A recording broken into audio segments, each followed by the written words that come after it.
Le Forum pour le développement rural en Afrique est devenu depuis 2013 une plateforme de recherche et de consensus pour défendre la transformation rurale, le développement territorial et la planification du secteur agricole. Plusieurs projets sont initiés par différents partenaires du continent. Pour sa 3e édition, ce forum organisé par NEPAD a ouvert ses portes en République démocratique du Congo. Outre cette approche intersectorielle et synergique, le plan directeur sera le point de convergence de toutes les stratégies dont l'objet est de mettre en œuvre des solutions plus appropriées aux défis qui se posent dans la problématique de l'amélioration du cadre et des conditions de vie en milieu rural. Je m'en vais solliciter votre expertise. Les organisateurs attendent de traduire l'affirmation du pouvoir que peut avoir les sols congolais sur son sous-sol en actes concrets dans l'objectif d'améliorer les conditions de vie des populations rurales. L'Afrique dépense plus de 7 milliards de dollars par an pour ses importations de riz, alors que le continent est doté d'un grand potentiel de production. Ces céréales est l'aliment de base de plusieurs pays africains, notamment la République démocratique du Congo. Pour combler ces déficits, désormais, la RDC produira les riz dans les villages Kachobwe, une localité située dans les Hauts-Katanga. Au moins 2500 tonnes de riz sont attendues cette année et sont prêtes à prendre la direction des différents marchés. Voilà, comme vous le constatez, nous sommes déjà en train d'envoyer notre production à Lubumbashi. Et l'année dernière, nous avons produit à peu près 1230 tonnes de riz, comme vous le voyez, production locale de Kachobwe. Et cette année, nous espérons en tout cas faire le maximum, nous essayons vraiment maximiser, faire le double en tout cas. Je pense qu'on sera même presque dans les 5000 tonnes cette année-ci.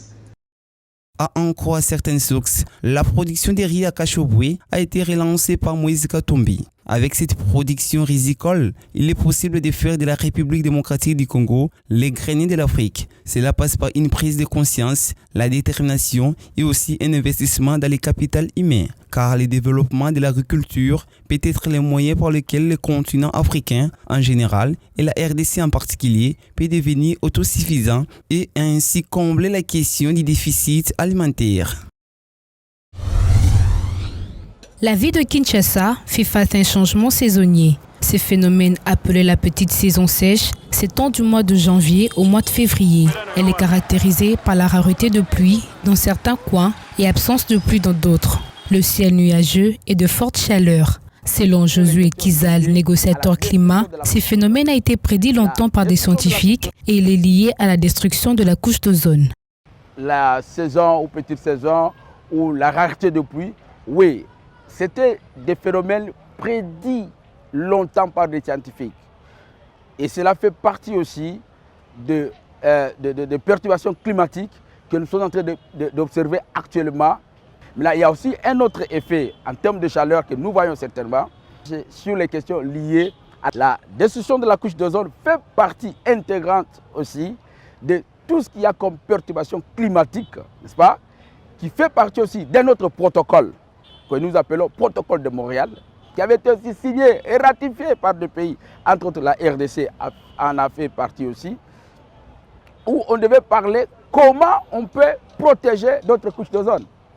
Voilà, c'est ainsi que vous sentez que notre serre, où nous nous trouvons, accumule assez plus de chaleur parce que la couche stratosphère a été détruite.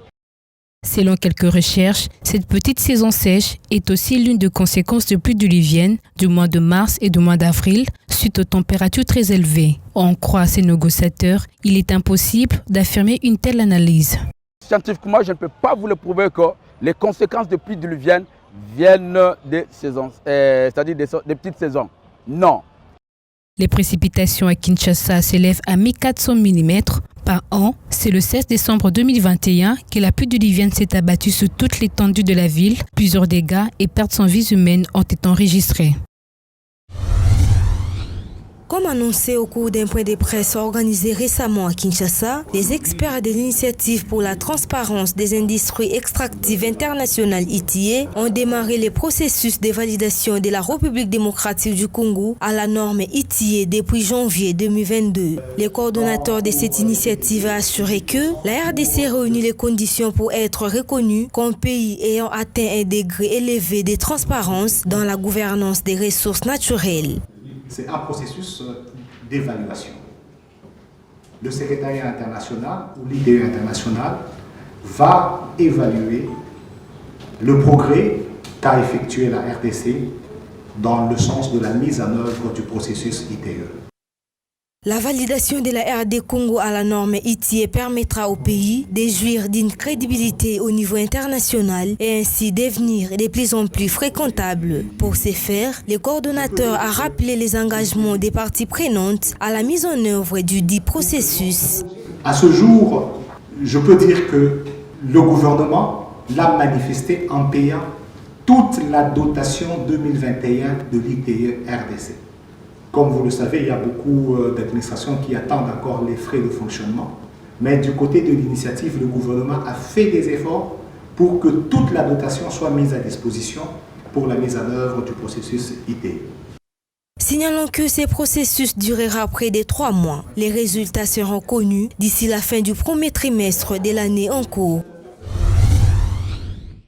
La mangue est le fruit du manguier, grand arbre tropical de la famille des Anacardiaceae, originaire des forêts d'Inde, du Pakistan et de Birmanie où il pousse encore à l'état sauvage. Cet arbre a un feuillage persistant, dense, vert et foncé. La mangue est un fruit charnu, pesant de 300 g à 200 kg. Sa chair adhère à un noyau large, plat et glissant. Elle peut être ronde, ovale ou réuniforme et présente une peau jaune ou rouge qu'il est recommandé d'enlever car son goût est peu agréable et elle contient des substances irritantes la rendant peu comestible. La production mondiale s'est élevée à environ 26,8 millions de tonnes en 2018. La mangue est ainsi le 6e fruit le plus produit au monde après la banane, les raisins, l'orange, la pomme et la banane plantain. 80 pays dans le monde sont producteurs de mangue. La chair est jaune foncé et onctueuse, grasse et sucrée avec un faux goût de punch et de fleurs. Le point jaune est une marque qui apparaît comme la peau de certaines variétés de mangue et qui indique que le fruit est arrivé à maturité. Malheureusement, dans certains coins de Kinshasa, ce fruit est cueilli vert, ce qui en diminue les qualités gustatives du fruit. Toutefois, comme la banane, la mangue est un fruit climactérique et peut donc mûrir après la cueillette plus rapidement en présence d'éthylène.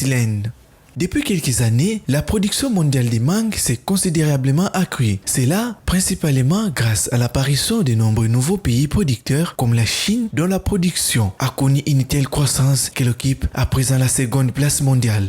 La mangue, on peut la manger naturellement ou l'incorporer aux salades de fruits, aux céréales et aux sorbets. On peut la transformer en coulisses ou faire de la confiture ou des chips. Elle est habituellement utilisée sous forme sèche et moulue dans de nombreux plats et légumes de la cuisine du nord de l'Inde. Une investigation menée par la Science et Nutrition en 2013 a révélé en mai 2019 que les déchets de mangue, dont la peau et les noyaux, ont récemment été testés avec succès en alimentation porcine. Les acteurs de l'étude suggèrent néanmoins moins des études complémentaires sur la digestibilité des provantes et des meilleures formules seront nécessaires pour affiner les recommandations d'utilisation aux éleveurs.